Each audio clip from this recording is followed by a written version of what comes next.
계신 우리 후사님들은 오늘 조금 늦었지만 그래도 말씀을 사모하는 거기 때문에 늦어도 인내하시고 또 말씀 안에서 은혜를 받으면 기쁜 거죠. 예, 우리가 또 이렇게 갑자기 또 이렇게 인터넷이 연결이 잘 안 돼서 오늘 또 녹화를 하게 되는데 어쨌든 말씀 받으시고 그 말씀 안에 있는 생명, 그 생명을 깨닫는 복된 시간 되길 원합니다.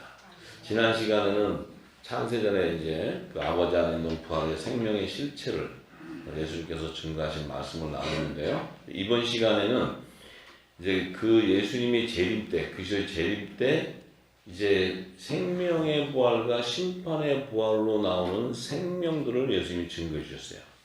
그들의 실체가 누군지 오늘 함께 살펴보기 원합니다. 왜냐하면 이 말씀 자체가 이미 창세전에 하나님의 생명책의 비밀을 얘기하는 거예요. 생명책의 비밀을 얘기하는 것이고 장차 마지막 백보자 심판 때 이제 여러 책과 다른 생명책의 또 심판의 부활에 나올 자와 또 예수님의 공중과 지상 재림 때 생명의 부활에 나올 자들에 대한 열매를 얘기하는 열매. 예수님이 씨 뿌리는 비유부터 시작해서 어부와 물고기, 예수님이 비유한 오병이어 칠병 이 모든 게 바로 이 지금 생명의 부활로 나오는 자와 심판의 부활로 나오는 자들을 나누는 것이고 계시록은 그것을 증거하고 있는 거예요. 계시록은. 예.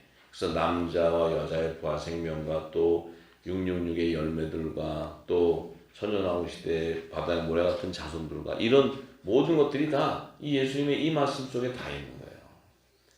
그래서 예수님은 그러셨죠. 너희는 하늘의 생명책에 기록된 것을 기뻐하라 그래요. 너희가 기록되어 있다는 것은 생명책에 예정되어 있다는 게 다. 그것을 기뻐하라는 거예요. 너희가 택함을 받았다는 거예요. 택함을. 참 이 놀라운 얘기예요. 자, 그래서 요한복음 5장 28절에서 29절의 말씀을 보면 이를 기이 여기지 말라. 무덤 속에 있는 자가 다 그의 음성을 들을 때가 오나니 선한 일을 행한 자는 생명의 부활로 악한 일을 행한 자는 심판의 부활로 나오리라. 이렇게 딱 말씀하셨어요. 자, 이 무덤 속에 있는 자들이 바로 무덤 속에 있는 자들은 죽어있는 자들인데 죽어있는 자들 안에서도 낙원에 있는 영의 생명이 있고 아브라함의 무덤에 있는 혼의 생명이 있고 또 음부와 사망이라는 곳에 갇혀있는 어둠의 죄악의 악의 열매 혼의 생명이지만 악의 열매 이 뱀의 후손들의 열매도 거기에 다 잡혀있어요. 다 분리해놨어요. 전부 다 분리해놨는데 이 무덤 속에 있는 자들 중에서 하나 그리스도의 음성을 듣는 그 재림 때 들을 때 그때 열매로 나오는 부활 생명들에 대해서 얘기하는 거예요. 부활 생명들. 예. 그래서 이 말씀 자체는 바로 생명나무의 12가지의 실과에서 거둬지는 영의 생명의 부활체 또 선악과 열매 중에서도 선의 열매로 나오는 그 여자의 부활 생명체를 증거해 주는 거야. 깊이 들어가면. 왜냐하면 이들은 영의 생명과 땅의, 그러니까 영의 생명, 혼의 생명은 하늘에 속한 자와 땅에 속한 자인데 그 안에서도 창세전에 하나님께서 어린 양이라는 예수님에게 약속한 어린 양은 예수님이에요. 예수님. 대속 제물로 오는 예수님.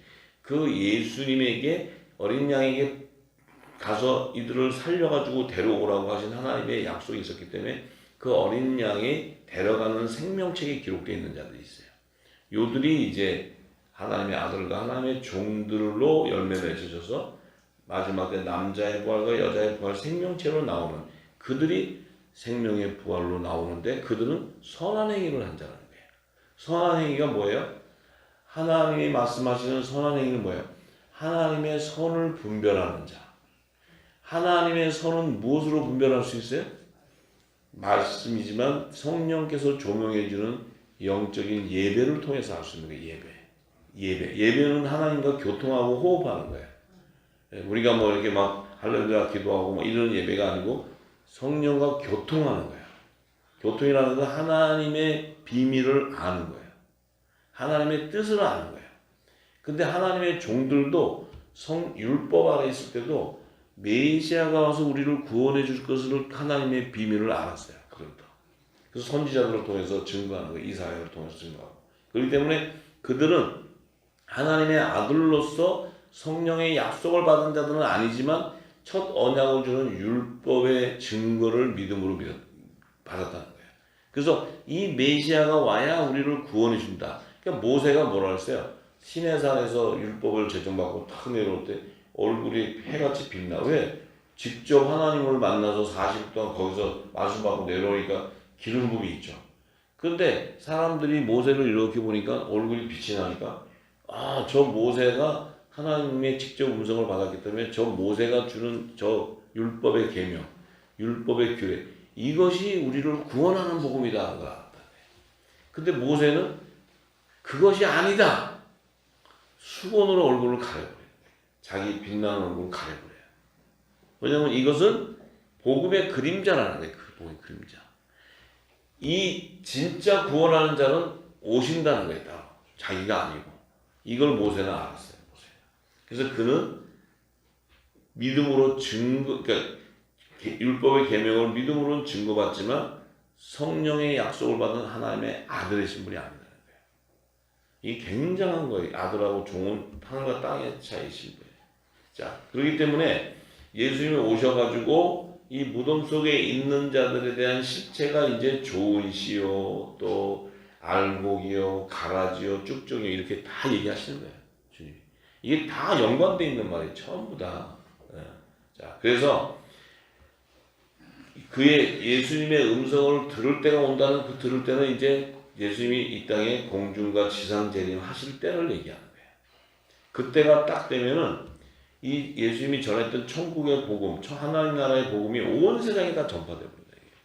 전파가 되면 거기서 남자와 여자의 부활 생명의 열매가 바로 좋은 씨와 알곡으로 나오게 된다는 거예요. 요들을 거두는 때가 마지막 추수 때인데 그때 그걸 거두면 요들은 생명의 부활로 나올 자들인데 요들은 첫째 부활로 나온다. 첫째 부활. 첫째 부활. 첫 번째 부활로 나오는 자들이다. 생명의 부활로. 이 얘기하는 거예요. 자, 그러면 이 비밀을 알아서 사도 요한이 이 지금 요한복음 5장 이 말씀을 딱 기록할 때 사도 요한은 계시록 11장 12절에서 14절에 보면 계시록 11장에 보면 사도 요한은 그리스도의 계시를 기록했는데 그때 하늘로부터 큰 음성이 올라와라 하면 주의 음성이 임하는 거예요. 주의 음성. 그리스도의 음성. 이제 주님이 재림할 때. 그러니까 그 음성을 들은 자들은 구름을 타고 하늘로 올라가게 돼. 이 휴거되는 거예요. 휴거. 그러니까 지금 사도 요한은 요한복음 5장 28절 29절의 기록은 지금 계시록 11장 12절과 14절의 정체성을 얘기해 주는 거예요. 그래서 그들이 있고 또 이 땅에 남아서 올라가지 못하고 휴거되지 못하고 남아서 그 영광을 두려워하면서 하나님께 영광을 돌리는 자가 또 따로 있다는 거예요. 그래서 그때가 둘째 화의 시기인데 요때 주님께서 공중 재림할 때 들리는 음성을 얘기하는 거예요. 이제 사도 요한은 계시록을 기록할 때 예수님이 생명의 부활에 나올 자들에 대해서 지금 그들이 남자와 여자로 나누고 그래요. 왜냐하면 그리스도의 계시를 받아서 기록한 거기 때문에.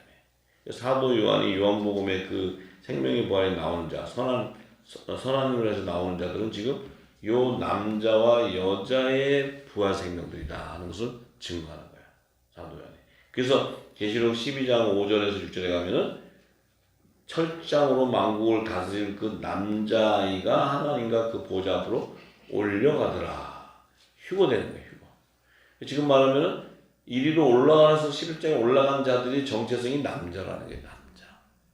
그리고 남자는 뭐예요? 사도 바울이 뭐라 그랬어요? 남자의 머리 대신 그리스도. 그러니까 그리스도는 남자의 머리이기 때문에 이 남자는 예수님의 지체라는 거예요. 그리고 이 남자라는 것은 남자의 부활 생명이 남자가 올라간다는 것은 부활체로 올라가는 거예요. 여기다가 그냥 좀 남자의 부활 생명이 휴거됐다 이렇게 쓰면 참 좋을 텐데 그냥 남자 이렇게 쓰니까 주님 오시면 여기 있는 남자들만 다 가나? 여자들은 다 남아야 되나? 이런 이제 불상사가 생기는 거죠. 예. 그것이 아니고 부활 생명체이기 때문에 이 땅의 성별을 나누는 것이 아니고 부활 생명체이기 때문에 예수님의 지체다. 지체. 요들이 하늘에 속한 자다. 하늘에 속한 교회다. 얘기한 거예요. 하늘에 속한 교회의 머리는 예수님이고 그 몸은 이 지체들은 이 지금 남자들이에요. 남자. 자, 그런데 그 남자들이 보좌로 휘몰되고 나니까 여자가 남아있는데 이 여자가 도망간대, 광야로. 이 여자가 바로 이 땅에 남아서 그 휘몰되는 영광을 보고 두려워하는 자야. 하나님 영광. 요 여자도 뭐예요? 이 여자도 어떠냐? 선한 일을 행한 여자들이에요.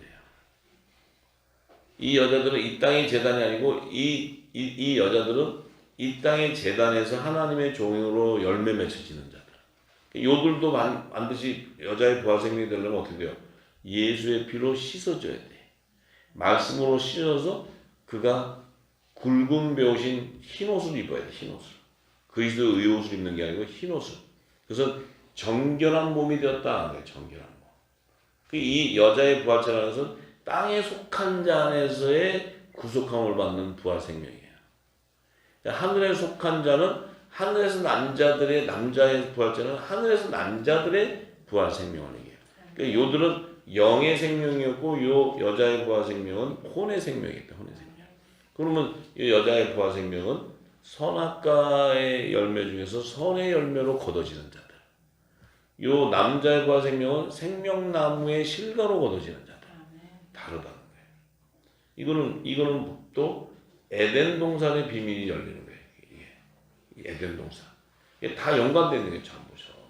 예수님이 이 말씀 한 말씀 했는데 계시록과 에덴 동산이 다 연관되는 게 전부 다. 왜냐하면 예수님 말씀은 알파 오메가니까. 그러니까 사도 바울은 데살로니가전서 4장 14절에서 17절에 이렇게 증거하잖아요. 그 예수님이 오셔서 호련과 천사장의 소리가 하나님 나팔 소리가 날 때 그리스도 안에서 죽은 자들이 먼저 일어나게 되고 그 후에 살아있는 자들도 부활되어서 함께 구름 속으로 끌려 올라가서 공중에서 주를 영접한다. 이렇게 됐어요. 그리고 요들은 어디서 있냐면은 예수 안에서 자는 자들인데 하나님이 저희들을 예수님 공중에 데려온다. 이렇게 있어요. 표시를. 요들은 낙원에 있었다는 거예요. 낙원에. 이 낙원에 있는 자들은 뭐예요? 지금 무덤 속에서 주의 음성을 듣는데 요 지금 남자의 부활 생명 요들은 죽은 자가 아니고 예수님 안에서 잠자는 자다. 잠자는 자. 요들은 낙원에 있다는 낙원에. 그러니까 주님이 공중에 하실 때 그 영들이 이 땅에 와서 남자의 부활 생명체로 신령한 몸으로 부활되고 우리 살아서 있는 우리도 동일하게 신령한 몸으로 부활돼서 같이 공중에 들림받아서 주를 영접한다. 이렇게 얘기하는 거예요. 사도 바울. 사도 바울도 뭐예요?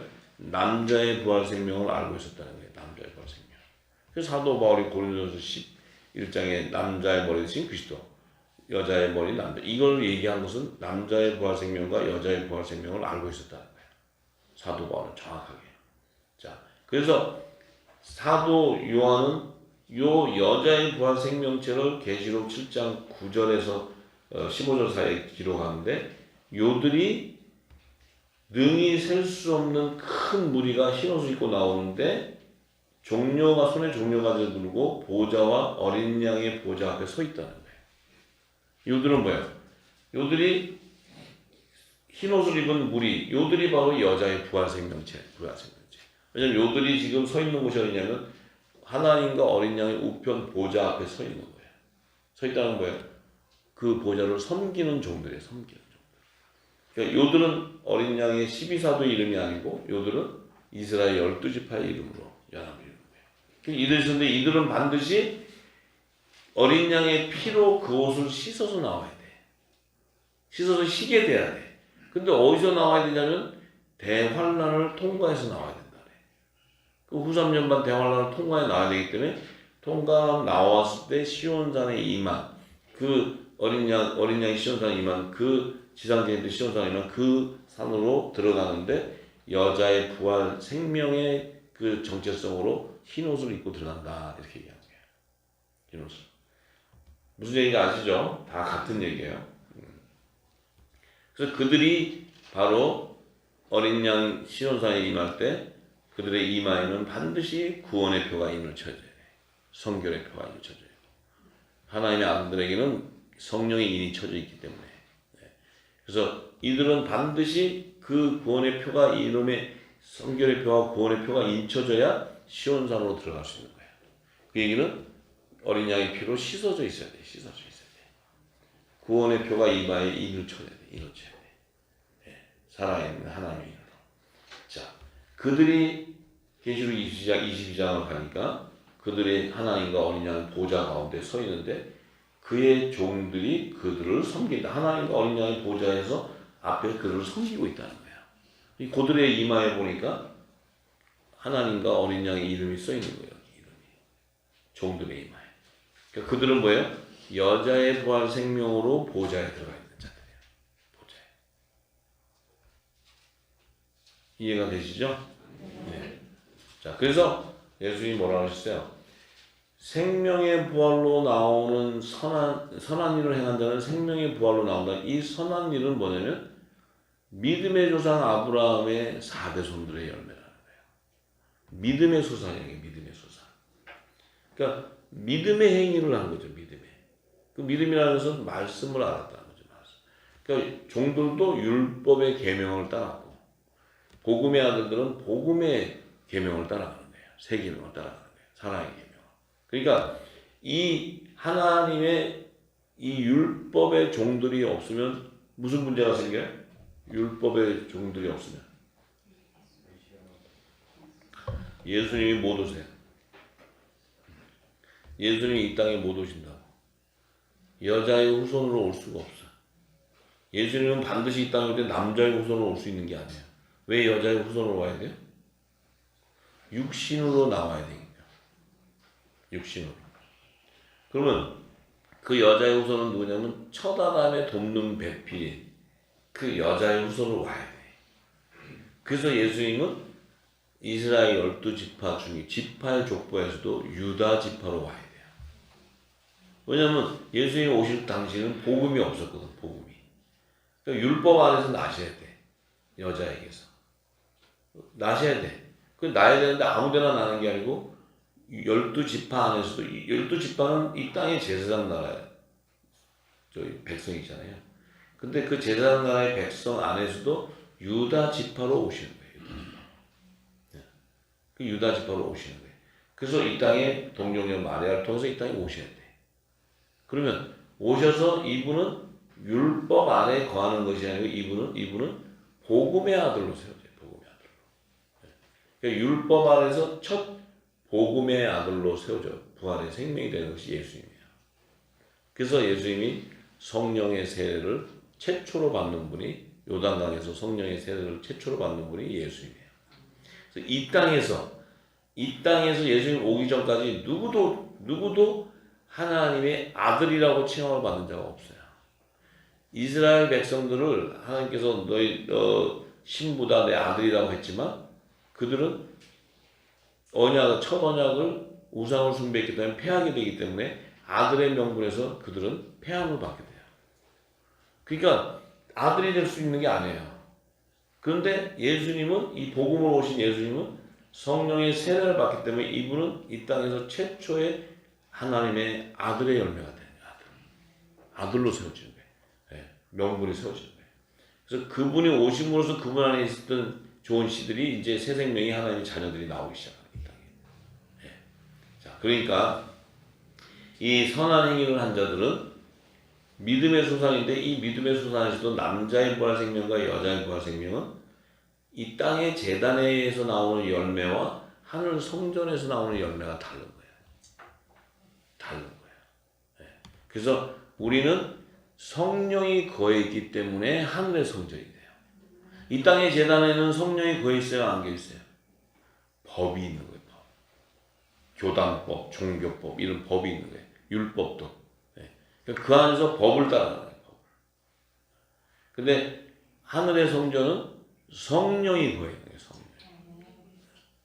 그게 뭐예요? 이 땅의 제단에는 새 언약 궤가 없다는 거예요. 하나님의 성령이 가는 성전은 우리에게는 새 언약 궤가 이미 있어요. 아멘. 그 성령은 바로 예수 그리스도의 이름으로 보내는 보혜사 성령이기 때문에.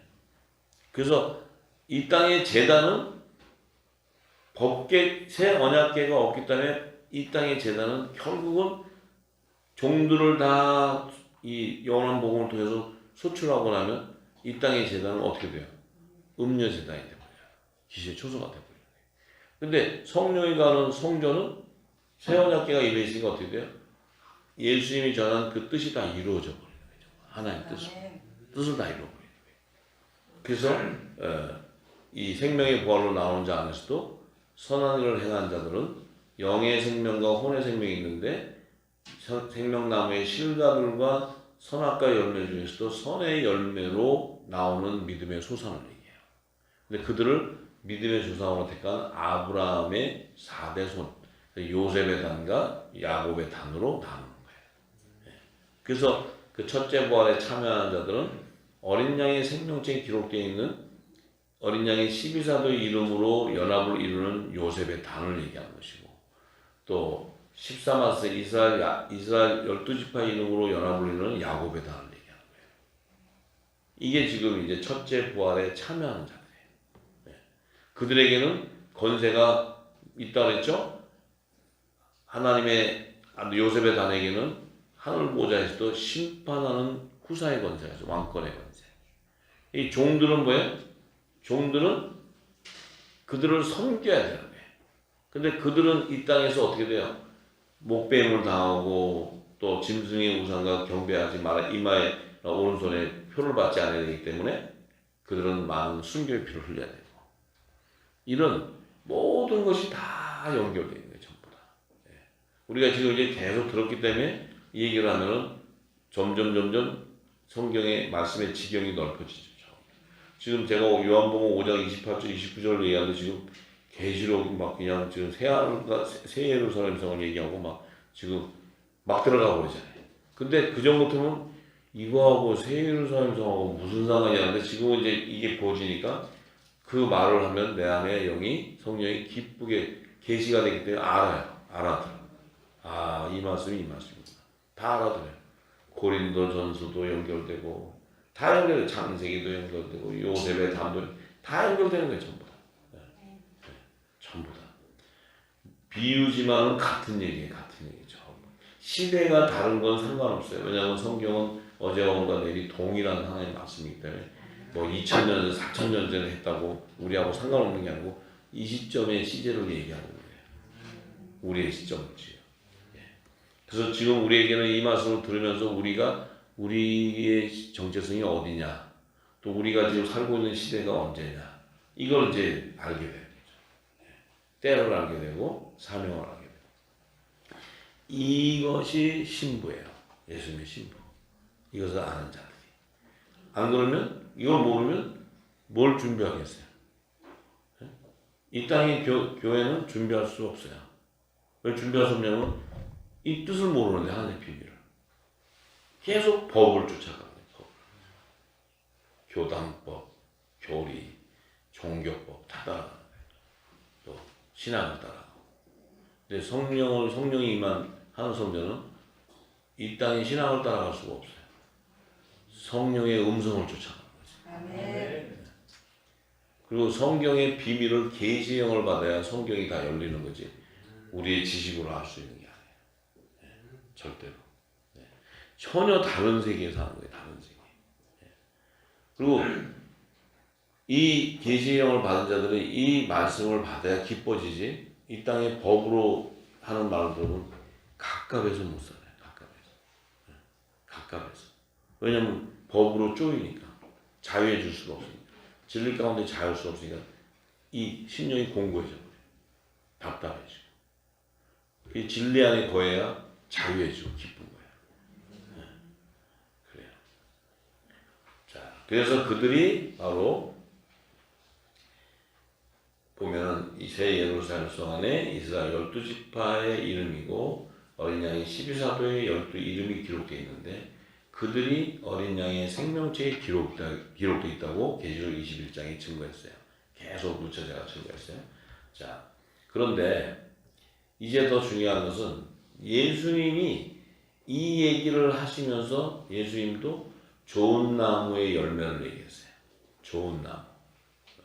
좋은 나무의 열매라는 것은 생명나무라는 하고 선악과 나무는 본질이 달라요.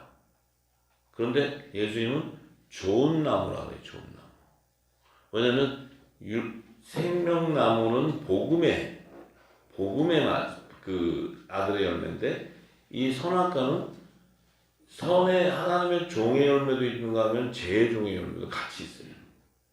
근데 왜 이 좋은 나무에 열리는 포도와 무화과를 얘기하셨냐면 요 선악과 안에서도 요거는 법을 쫓아가기 때문에 율법이 율법을 제정하지만 이 율법도 하나님이 주시는 거기 때문에 이 율법을 폐하지 않으시고 이 복음으로 오신 예수님이 이 율법을 완성시켜 줌으로써 선의 열매가 거둬지기 때문에 그 안에서 그러니까 종들도 추수를 해주시는 거예요.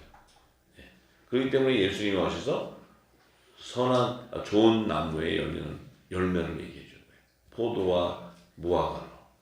그런데 못된 나무, 못된 나무에는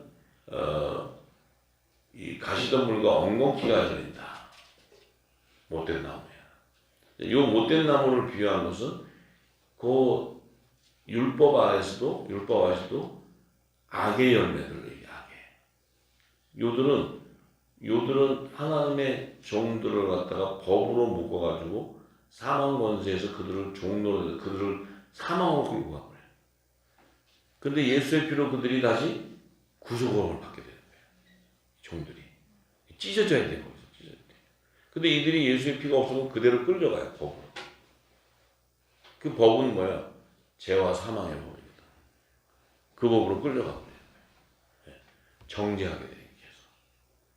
계속. 그러니까 이 땅의 재단은 정죄할 수밖에 없어요. 판단하고 계속. 그래서 자꾸 우리를 법에다 매어버려요. 자꾸 매여요. 그리스도의 말씀으로 연합이 돼야 되는데 계속 법에 매이니까 계속 정죄하게 되고 판단하게 되는 거예요. 계속.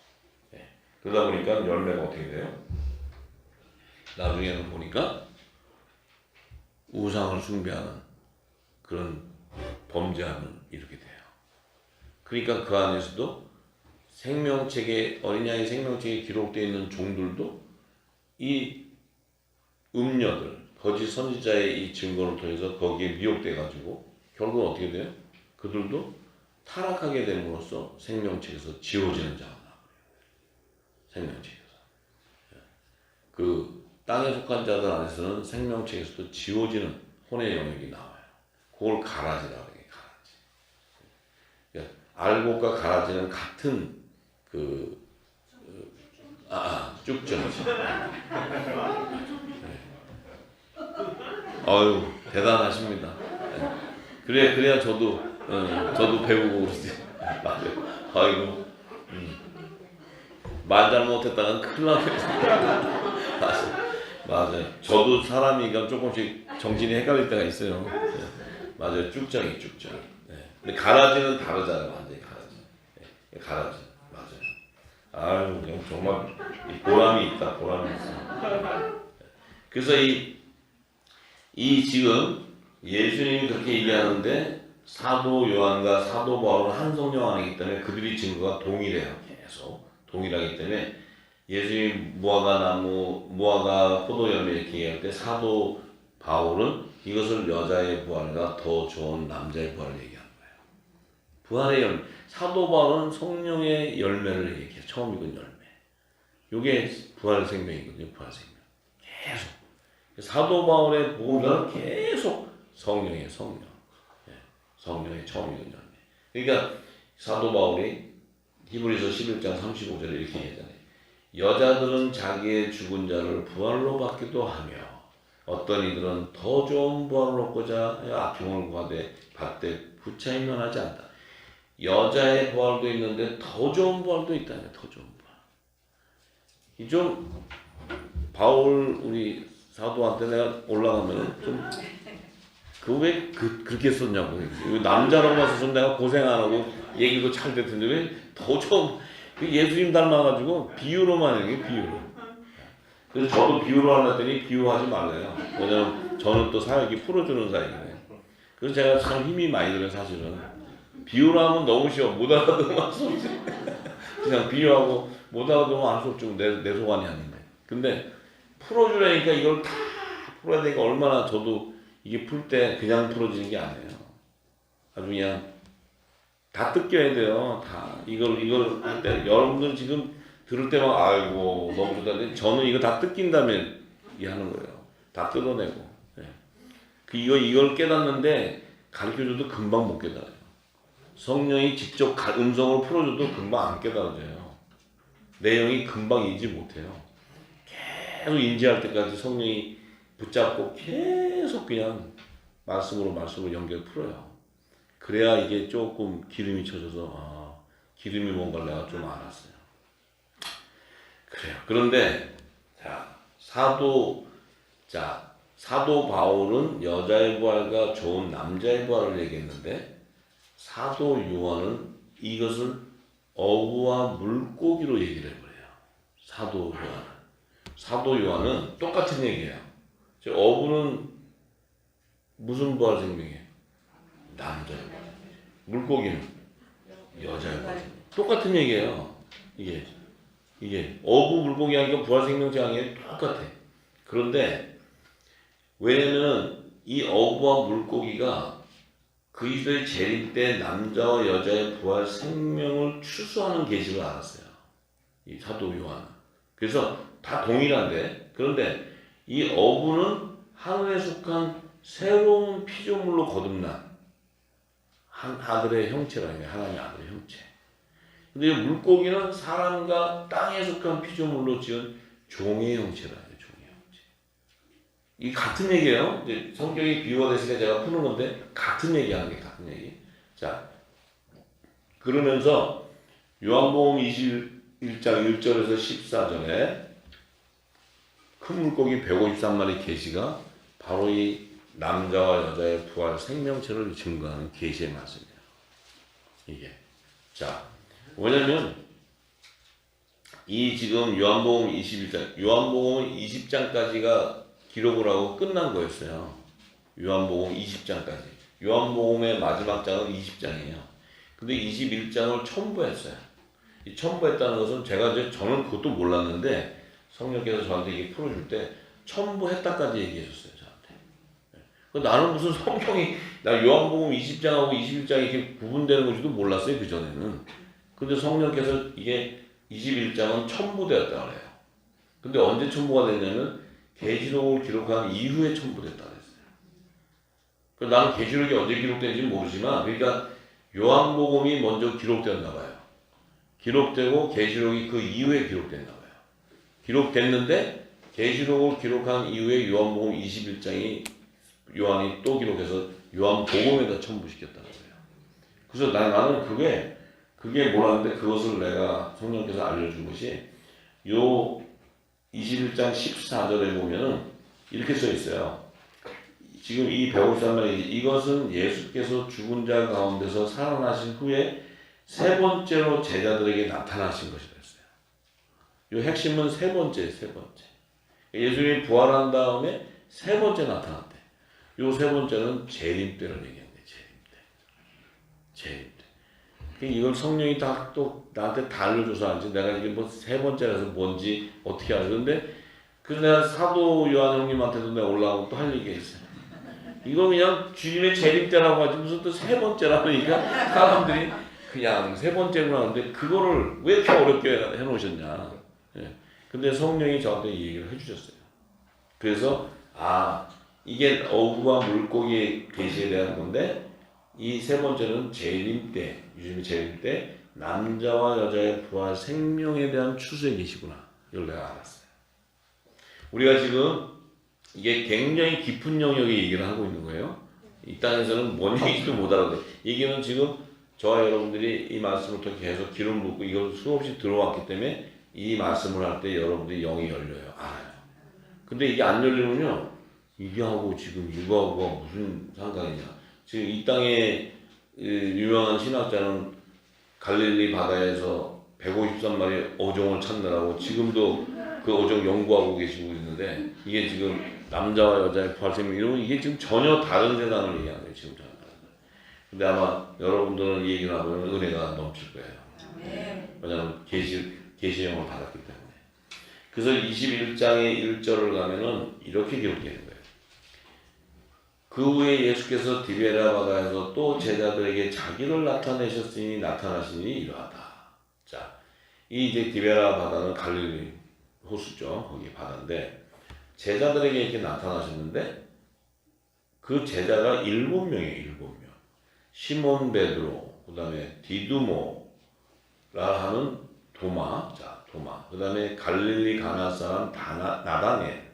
그 다음에 세베대의 아들들, 그러면 요 두 아들이에요. 세베대하고 그 요한하고. 그 다음에 또 다른 제자 둘 이렇게 얘기해요. 그러면 7명이 7명.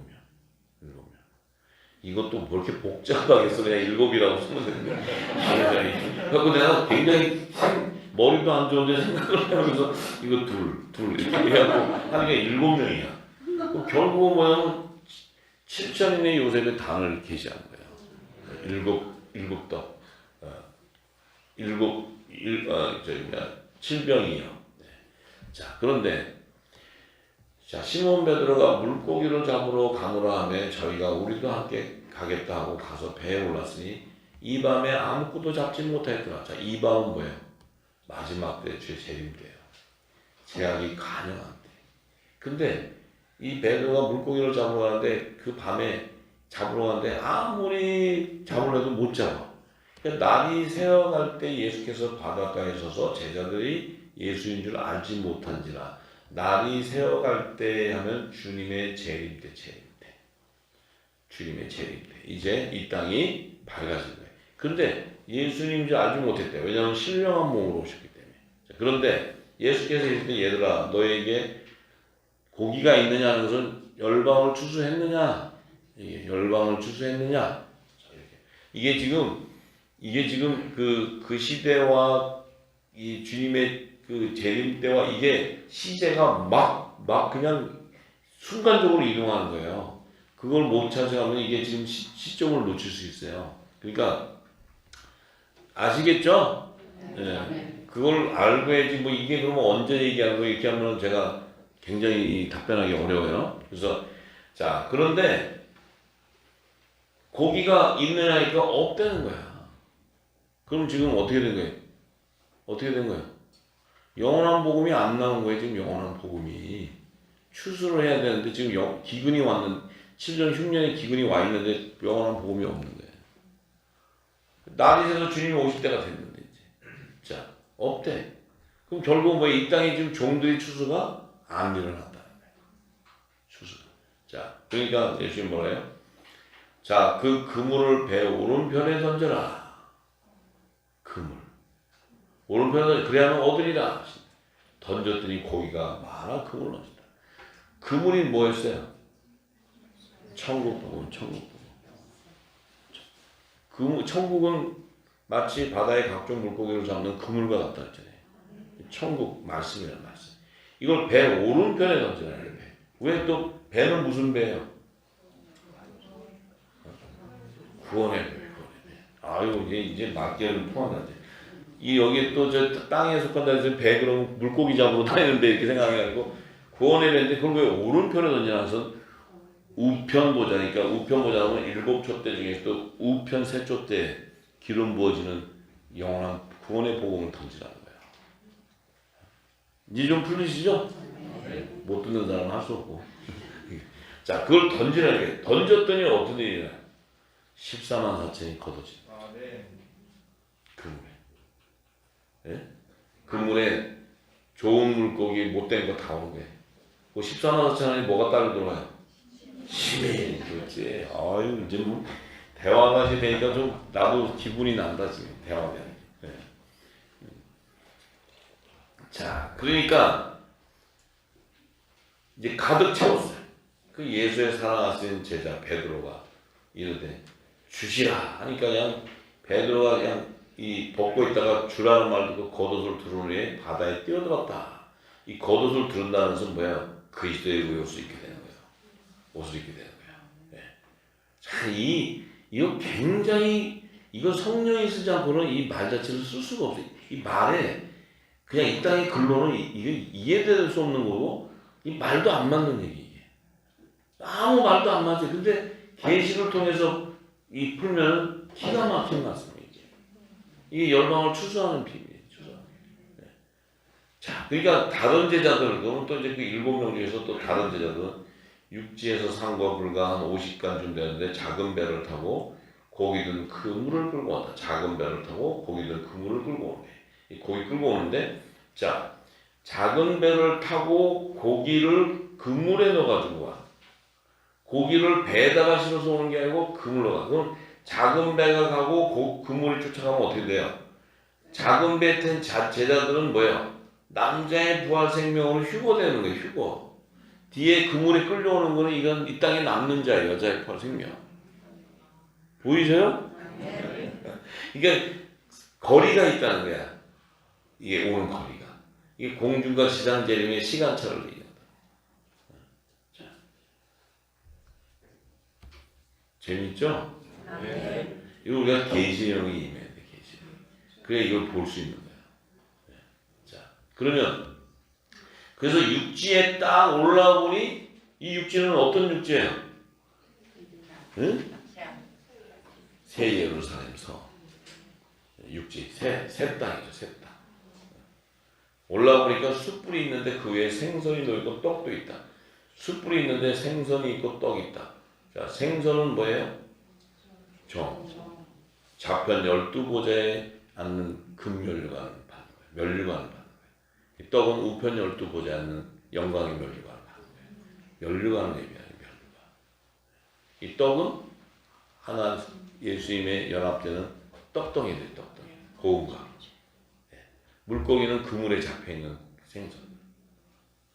이걸 지금 좌편 12보좌, 우편 12보좌에 앉는 이스라엘 12지파의 이름과 어린 양 12사도의 이름들이 하늘보좌에서 주님에게부터 영광의 긍휼과 상을 받는 거예요.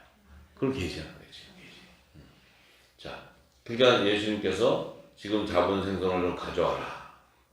시몬 베드로가 그물을 육지에 끌고 오르니 가득 찬 물고기 153마리가 있다. 자, 이것은 뭐예요? 열방의 회복을 얘기해요. 열방의 회복. 이게 뭐예요? 생명나무의 잎사귀들을 접목시켰다는 거예요. 이게 화목지책의 사명이에요. 화목지책 사명. 네. 지금 딴 얘기인데 우리는 알아듣죠. 이게 계시예요. 계시.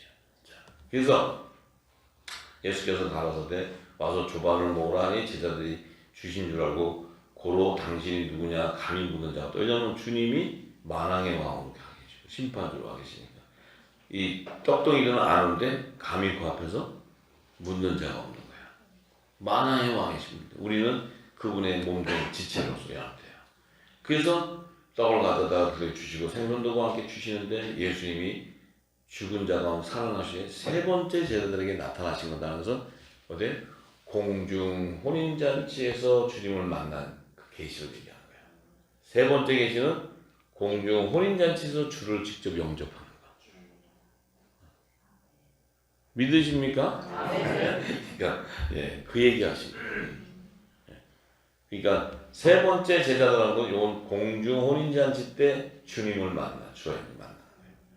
그 시대의 의의 옷을 입고. 잘 풀었죠? 제가. 성령이 알려주세요. 왜?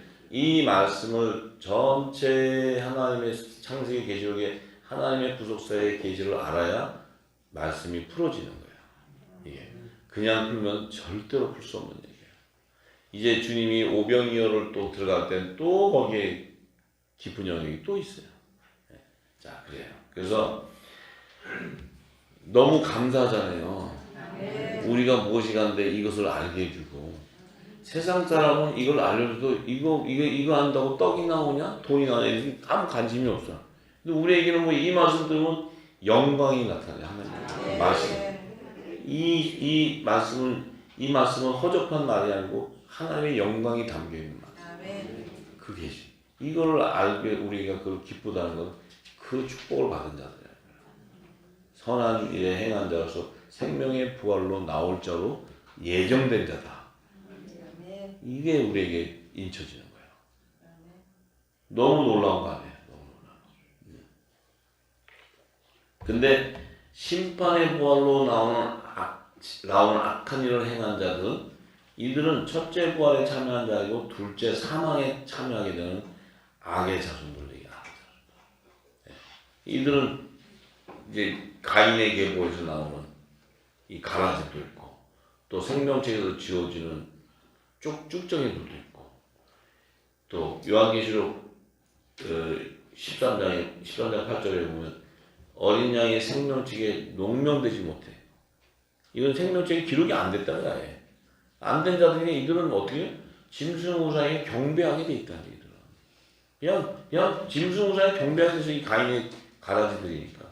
이들은 그냥 하나님 정도는 이마에 구원의 표가 있지만 이들은 이마나 오른손에 짐승의 표가 있습니다. 매매표가. 돈딱지가 붙는다니까 돈딱지가 돈밖에 모르니까 돈딱지.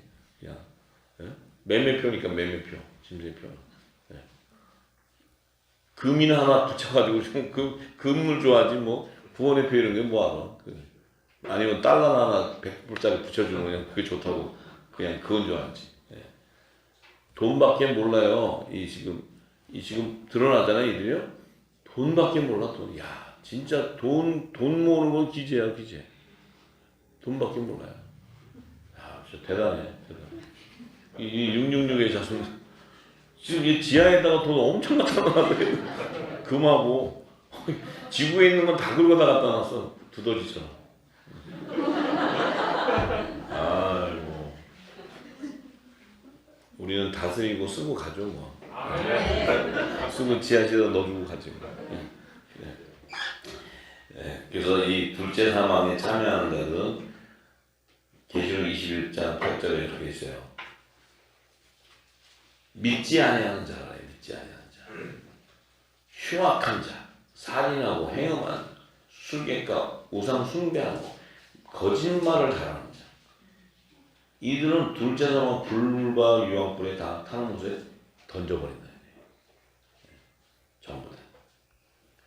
자, 그래서 이들을 이제 잡아다가 다 그 음부와 사망에다 집어넣고는 이제 백보자 심판이 딱 되면 그 백보자 심판 때가 딱 되면 그들은 이제 백보자 심판 때가 되면 그 백보자 심판 때 죽은 자들 가운데서 그 보좌 앞에 서는 거예요. 이렇게. 이들은 뭐예요? 심판의 부활로 나오는 심판의 부활로.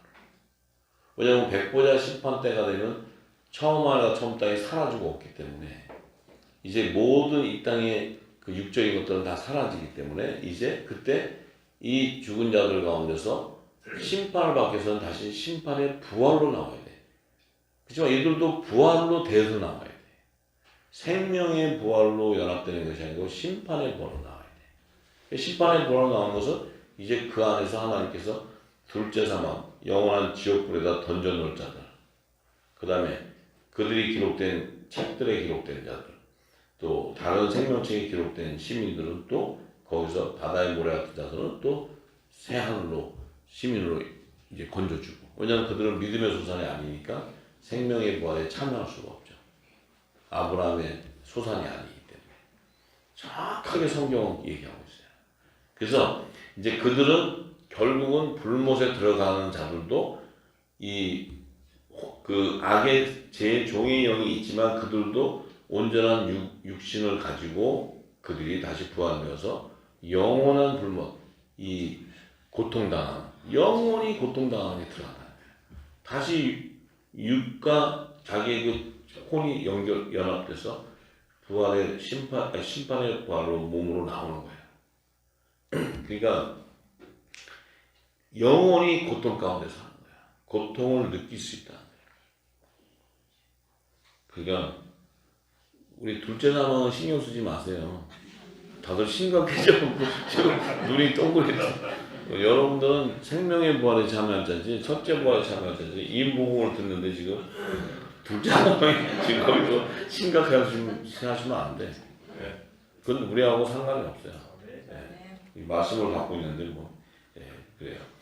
그래서 우리가 이 땅에서 보면 이제 이 말씀을 알고 세상에 나가서 보면요, 참으로 저들은 불쌍해요. 불쌍해요. 왜냐하면 세상의 물질밖에 모르고 세상 것밖에 모르고 그리고 관심도 없고. 여러분들이 이제 이 진리를 던져보면요, 주변 사람이든 어떤 사람이든 던져보면 어떤 결과가 나오냐? 열매의 정체성이 탁탁탁탁 다 나와요. 추수 때가 됐기 때문에 다 나와요. 뭐 이건가 저거. 왜냐하면 진리가 딱 나오면 분별이 다 돼버리니까. 누가 분별하냐? 우리가 분별하는 거예요. 진리가 있기 때문에. 예. 그래서 추수가 되는 거예요. 추수가 거둬들이고. 자, 그래서 이제 예수님 말씀하신 대로 선한 일을 행한 자는 생명의 부활을 나오게 되고 악한 일을 행한 자는 심판의 부활을 나오게 되고. 이것은 예수님이 백보자 심판까지 다 얘기하시는 말씀이에요. 이 한 구절 안에 창세기부터 백보자, 에덴 동산부터 시작해서 다, 또 창세기 1장 1, 2절에서 있는 그 생명에서도 다 연결하는 얘기예요. 이렇게 예수님의 말씀은 깊고도 깊고, 제가 지금은 그 팩트만 탁 얘기해도 지금 이렇게 한 시간이 흘러가는데, 이걸 풀어서 느끼면 끝도 없죠. 끝도 없어요. 이 말씀 한 구절을 풀어내야 돼요. 예. 근데 지금까지 수없이 말씀이 증거되었기 때문에 여러분들이 이 말씀을 기름 부었기 때문에 아는 거예요. 이 말씀을 증거해 나가면 금방 깨달으시죠. 그럼 우리에게 지금 어부의 사명자로 불렀기 때문에 이 어부는 반드시 그물을 던져야 돼요. 배의 오른편에다 그물을 던져야 돼요.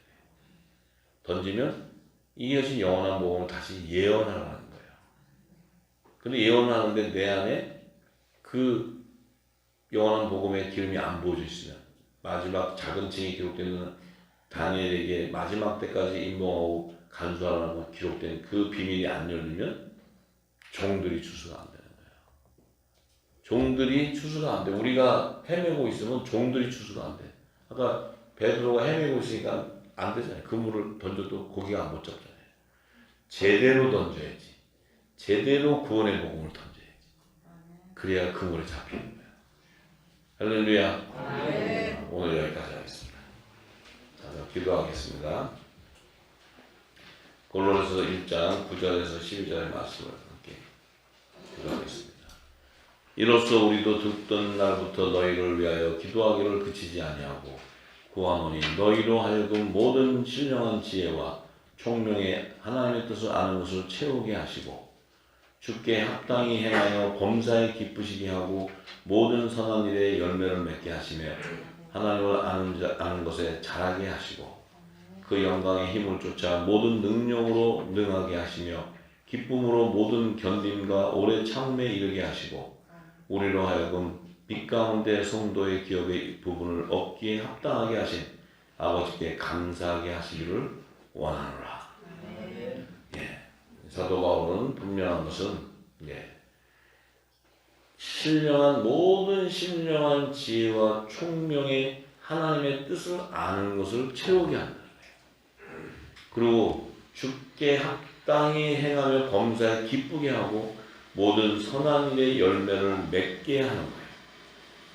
자, 하나님을 아는 것을 잘하게 한다는 것은 하나님의 지혜와 지식이 우리가 넘쳐나야 돼.